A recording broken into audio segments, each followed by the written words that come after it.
लांजीगड़ block रो दुर्गम तुर्का ग्राम परिदर्शन कले पूर्वतन मंत्री बलभद्र माझी।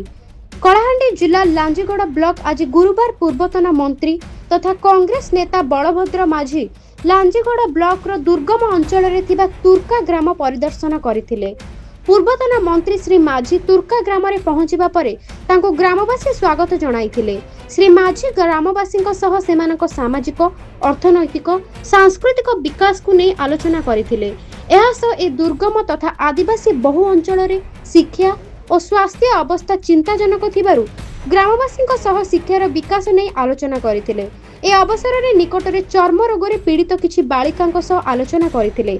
लोकंक मध्य सचेतनता अभाव जोगु ए गाँव रे बहु बालिका चर्म रोग रे पीड़ित होइथिले, किंतु औषध बदल रे गुरु गुणियार शरणापन्न होई गुरुतर होइथिले। परवर्ती समय रे औषध खाइबा परे सुस्थ होइथिले। कलाहांडी पश्चिमांचल मुख्य महेश्वर पतिंग रिपोर्ट, उत्कल जागृत वार्ता।